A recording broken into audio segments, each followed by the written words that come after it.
Good morning, class. Today we'll be studying linear momentum and Newton's second law of motion. So let us start with linear momentum first.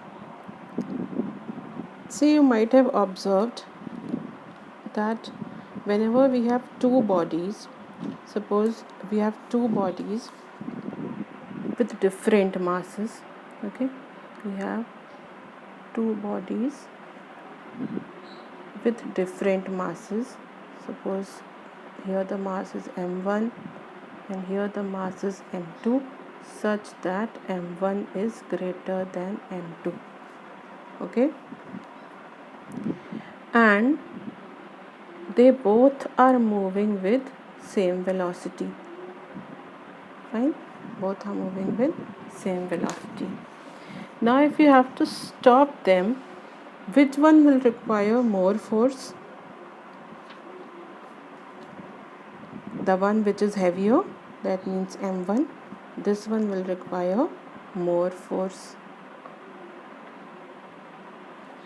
Fine, and this one will require less force. Fine, that means the force needed to stop a moving body in a definite time depends both on the mass of the body and its velocity, right? So the force that was you were applying here to stop both of these bodies in same time, that depended on which things? Here in our case, which we have just discussed, here the force was depending on mass. Fine, we can take another example also. Let us take two bodies again with same masses. Okay, here we have two bodies with same masses, and one is moving with velocity v1, another one is moving with velocity v2, such that v1 is greater than v2, and we have to stop both of them in same time. Then which one will require more force? The one which is moving with greater velocity. This will require more force and this will require less force. Fine.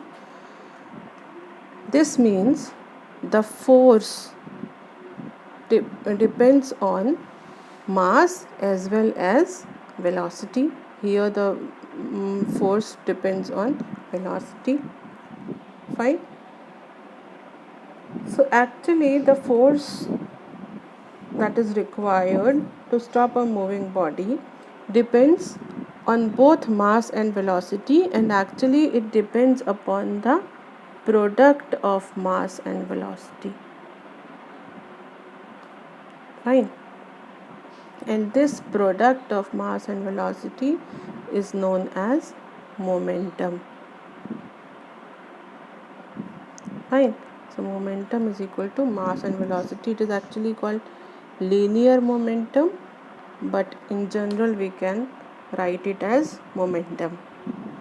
So linear momentum is equal to mass into velocity, and it is denoted by small p. So p is equal to mv. Fine. Now if we want to derive the unit of momentum, now you all know how to write the unit of anything. You have studied derived units, so here I expect you all to be able to obtain the units. Fine. So SI unit, if we want, then we have to write the unit of mass first. Let us write here unit of P. So that will be equal to, first we'll write unit of mass. What is the unit of mass? SI unit, kg. Then unit of velocity. What is the SI unit of velocity? Meter per second. That means unit of momentum is kg meter per second. So you can write it like this also, or you can write kg meter second inverse, right? So this is the unit of momentum. This is basically the SI unit.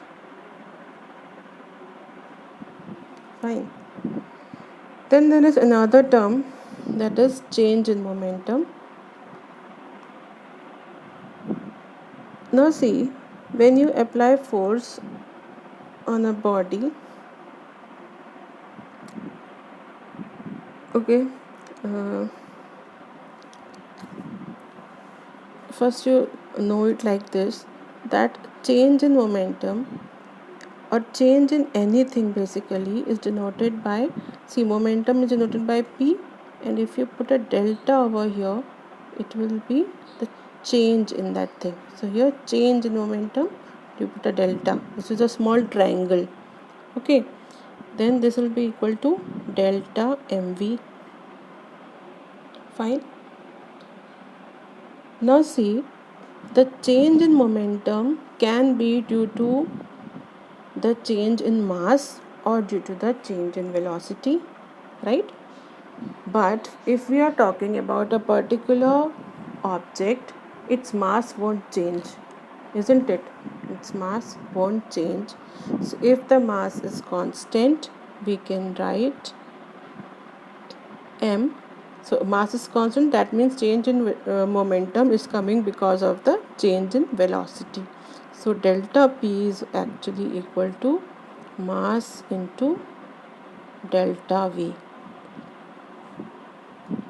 Now here you need to know one more thing, that it is not always that the mass is constant. Okay, for very small particles which have a velocity comparable with the velocity of light, okay, so atomic particles are those kind of particles. So for such particles,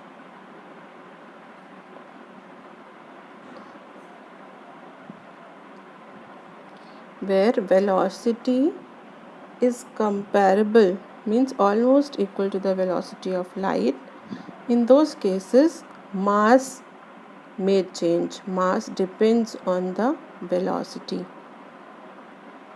so it changes according to this formula. Fine. So in those cases mass also changes, so there we have to take the change in mass also. But here we are not talking about atomic particles, that is why we won't take the change in mass. We will simply say that mass multiplied by change in velocity, because in our cases velocity is very much less than the velocity of light. Suppose we are talking about a ball or a car or suppose a person, so the velocity is always very much less than the velocity of light, so we won't consider the change in mass, right?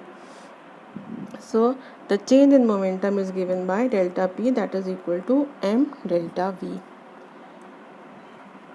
Now if we say talk about the rate of change of momentum, okay, so now suppose we apply some force on a body of mass m. Suppose there is an object of mass m, okay, so mass of the body is m, and suppose it is moving with initial velocity. What symbol we use for initial velocity? U, right? And when a force is applied on it, it obtains a final velocity V. Okay, so what will be the change in momentum? You can first obtain initial momentum. So momentum is always equal to mass multiplied by the velocity, so initial velocity, so mu, and final momentum, mass multiplied by V, mass multiplied by final velocity. So change in momentum is equal to final momentum minus initial momentum. Then rate of change of momentum, when we have to calculate rate of change of anything, so what do? We divide it with time. So here change in momentum upon time.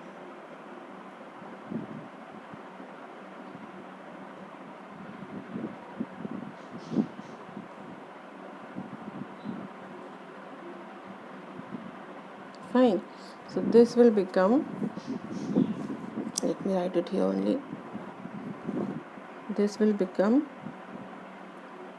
mv minus mu upon t. You can take m common, this becomes v minus u upon t. And what is v minus u upon t? You have learnt it somewhere. In the previous chapter, you have learnt that v minus u upon t is the rate of change of velocity, and rate of change of velocity is acceleration a. Okay, that means delta p upon t is equal to ma. Rate of change in momentum is equal to ma. Right. Now this we have obtained. Okay, that means the force which is acting on a body, when the force acts on a body, what happens? The rate of change in momentum becomes equal to the mass of the body and the multiplied by the acceleration. Okay, so when a force is applied, some acceleration is produced in the body. Now see, when we had studied Newton's first law, there we were talking about force qualitatively. Okay, there we have not read about any equation or anything. It simply said that when force is applied in a body, it changes its state. Okay, or the body will try to be in the same state unless a force is applied on it, right? Now the second law tells you what happens when the state changes. When the state changes, an acceleration is produced in the body. Okay, so what is the force doing? Force is causing acceleration in the body. So second law, Newton's second law, tells us about the relation between the force and acceleration, and it gives us a quantitative definition of force, or you can say it basically gives us a relation between the force and mass and acceleration, so that you can measure force now. Okay, so there are some observations as we had just discussed earlier. If we have two bodies of different masses, okay, and or you can say here we have taken two bodies of same mass. Okay, suppose, let me explain here. Suppose this is an object and you want to produce some acceleration in it. Suppose you want to produce an acceleration of 5 meter per second square into it, and you will apply some force on it, right? Some force will be applied on it. Now suppose on the same body you want to produce an acceleration of 10 meter per second square, then what you'll have to do, you'll have to increase the force. Now you will apply some more force, and you will apply another force such that f dash is greater than f. Now you will be applying some more force. That means the force we are applying depends on the acceleration that is to be produced, right? So the, or vice versa, you can say the acceleration which is produced, that will depend on the force you are applying on the body, right? For example, if you have a ball and you kick it, it will gain some velocity, and if you kick it harder, what will happen? It will gain greater velocity or greater acceleration. So the acceleration that is produced in a body is directly proportional to the force applied on it, right? Now if you have two balls of different masses, and you have to produce same acceleration in both of them, then which one will require more force? The one which is heavier. That means force required to produce same acceleration depends upon the mass also, right? So we have discussed two things. First, the acceleration which will be produced, that is proportional to force, and second thing, that the force will be proportional to mass, right? So if you plot a diagram here, we will be learning two things. First, we will plot graph between the about these things, and another will be relating these things. Two things we are going to do. So first one, acceleration is proportional to force. That means if we change force, then or we increase force, acceleration will be increasing. So now you have learned these things, now drawing the graphs and all in the previous chapter. So this is the thing which you are changing. You are changing the force that is taken in on the x-axis. So force, when force changes, acceleration changes. That means acceleration will be taken on the y-axis. And what is happening when force increases, acceleration also increases. That means a straight line will be obtained here, directly proportional जब होता है, then we always get a graph that gives us a straight line. And in this case, what is happening? Mass remained constant. We were not changing the mass, no, we took the same ball in both the cases. In another case, this one, what happened? See here, what will be changing? The force will be changing. Force is proportional to mass. Force is proportional to mass. That means if you increase the mass, force will change. So what is changing? The mass is changing. So if you change the mass, we had taken here two balls, no?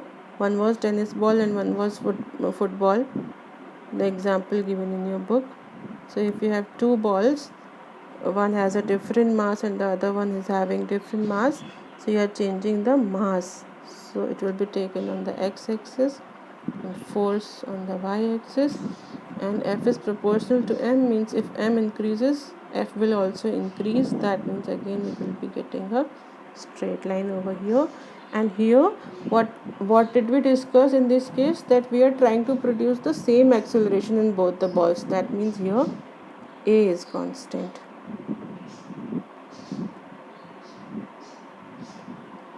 Fine. Now if you combine both of these things, what you get? See, these things can also be written as F is proportional to A and F is proportional to N. Fine. If you combine both of these things, you get F proportional to MA. And if you put an equality sign, you have to put a proportionality constant over here. When this proportionality symbol is removed, you have to put a proportionality constant. So a proportionality constant K is put over here, and the units of force are so chosen that K is equal to 1. So when K is equal to 1, F becomes equal to MA. So F is equal to MA. This is Newton's second law of motion.